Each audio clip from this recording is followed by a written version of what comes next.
ముందుగా వేదిక టీవీ ప్రేక్షకులకు స్వాగతం. వేదిక టీవీ చేపడుతున్న సర్వే ఏదైతే ఉందో ఇది కేవలం ప్రజల అభిప్రాయాలు మాత్రమే. వేదిక టీవీ అభిప్రాయం కాదు. నిజాన్ని నిర్భయంగా ప్రజలతో మాట్లాడి చర్చించడానికి వేదిక టీవీ ఎల్లప్పుడూ కృషి చేస్తుంది.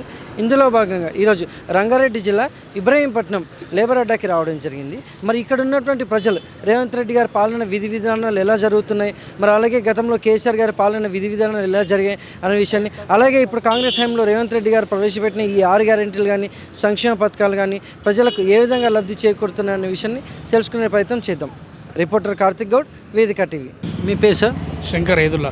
ఏం చేస్తుంటారు సార్? వాచ్లీ పేరు. సీఎం రేవంత్ రెడ్డి గారి పాలనపై మీ అభిప్రాయం ఏంటి సార్? నా అభిప్రాయం ఏంటంటే సీఎం రేవంత్ రెడ్డి బాగానే చేస్తుండు. ఒకటి ఏంటంటే వచ్చి 7 నెలలు అవుతుంది. అందులో తెలంగాణ అప్పులో 5 లక్షల కోట్ల అప్పు ఉందని అంటారు. ఏంటంటే ఉన్న కాడికి ఆల్రెడీ ఇప్పుడు ఉన్న రేవంత్ రెడ్డి అవి అదో ఇదో చేసుకొని అప్పులు మొత్తం తీర్పి ఉన్న సమస్యలు ఏముందనంటే ప్రజలకు కూడా ఇప్పుడు చేయాలి, మంచి పనులు చేయాలి. ఇప్పుడు ఇంకోటి ఏంటంటే ఇంతమందికి కేసీఆర్ అప్పులు చేసిపోయినా అని అంటున్నారు. ఆ అప్పులు ఎట్లయినాయి ఏందనేది అన్ని ప్రాజెక్టులు కనబడుతున్నాయి. కాబట్టి ఏంటంటే ఇప్పుడు ఈ రేవంత్ రెడ్డి అనే సీఎం మన రేవంత్ రెడ్డి గారు అది కూడా చూసి వచ్చే కాలంలో తర్వాత 5 సంవత్సరాల కాలంలో 7 నెలలు అయిపోయింది కాబట్టి ఇంకా కూడా ముందు బాగు చేస్తాడని ఆలోచన. గతంలో కేసీఆర్ గారి పాలనపై మీ అభిప్రాయం ఏంటి సార్? ఇంతమందికి ఆయన కూడా పనులు చేశాడు. కాకపోతే ఏంటంటే ఇప్పుడు ఎట్లా చేసిందంటే అభివృద్ధి కనబడుతుంది. ఆయన కేసీఆర్ కూడా ఎట్లా అవుతుందంటే ఇప్పుడు ఇప్పుడు చేసే పొజిషన్ ఏంటంటే మనకు ఆల్రెడీ కాంట్రాలే. ఇప్పుడు ఎందుకంటే ఇప్పుడు 7 నెలల కాలంలో చేసుకున్నాడు, ఇంకా ముందు చేస్తాడనే ఆలోచన ఉందన్నట్టు. ఇంకా టైం ఉంది చేస్తాడు. మరి ఇప్పుడు చూసుకుంటే ఇక్కడ ఇబ్రహీంపట్నం ఎమ్మెల్యే గారు మల్రెడ్డి రంగారెడ్డి గారు ప్రజలకు వచ్చి వాళ్ళ సమస్య పరిశీలించే అవకాశం ఉందంటారు? చేస్తాడు. ఎమ్మెల్యే గారు కూడా మంచిగా చేస్తాడు. ఇబ్రహీంపట్నం మండలంలో కూడా అభివృద్ధి పనులు చేస్తాడని ఆలోచన. మౌలిక సదుపాయాలన్నీ సక్రమంగా ఉన్నాయా? మౌలిక సదుపాయాలు కూడా బాగున్నాయి. ఇప్పుడు ఏంటంటే ఇప్పుడు మన మల్రెడ్డి రంగారెడ్డి గారు కూడా ఇప్పుడు కూడా ఉన్న పొజిషన్లో ఏంది అనేది ఆలోచన కూడా ఉన్నది. ఇంకా ముందు కూడా మంచి చేస్తాడని ఆలోచన ఉంది. Thank you sir. ఓకే. నమస్తే సార్. నమస్తే. మీ పేరు? బాలరాజు. ఏం చేస్తుంటారు సార్? కుమ్మరోళ్ళం. సీఎం రేవంత్ రెడ్డి గారి పాలనపై మీ అభిప్రాయం ఏంటి సార్?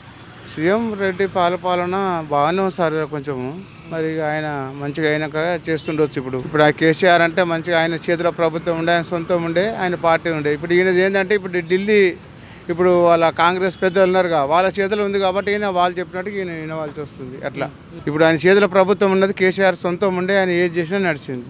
ఇప్పుడు ఈయనది అట్లా లేదు కదా. అక్కడ ఆర్డర్ ఇస్తేనే ఇక్కడ ఈయన ఇస్తానాలి. అప్పటిదాకా ఈయన ఇస్తానే లేదు కదా. ఇప్పుడు ఈయన ఎట్లా అయిపోయింది అంటే వాళ్ళ చేతిలో ఈయన కీలుబొమ్మ లేకున్నాడు. మరి ఇప్పుడు రేవంత్ రెడ్డి గారి పాలనలో ఈ ప్రవేశపెట్టిన 6 గ్యారెంటీలు కూడా ఏ విధంగా ప్రజలకు లబ్ధిదారులకు? ఇప్పుడు లేడీస్కు ఫ్రీ బస్ ఇచ్చిండు. ఇప్పుడు రైతు బంధు కొంచెం వేసిండు, ఇంకా కొంచెం ఉన్నది రుణమాఫీ. ఇక ఇప్పుడు పింఛన్ దారి ఇస్తా అంటుండు. ఇక అది కొంచెం ఆయన చేతి టైట్ ఉంది కాబట్టి అట్లా కరెంట్ గ్యాస్ ఇస్తుండు, గ్యాస్ ఫ్రీ ఇస్తుండు, కరెంటు బిల్లు ఫ్రీ ఇస్తుండు. అంత మంచిగానే ఉంది సార్. మరి ఇక్కడ ఉన్నటువంటి ఎమ్మెల్యే గారు మల్రెడ్డి రంగారెడ్డి గారు కూడా ప్రజల్లోకి వచ్చి వాళ్ళ సమస్య తెలుసుకొని పరిశీలిస్తుంటారా?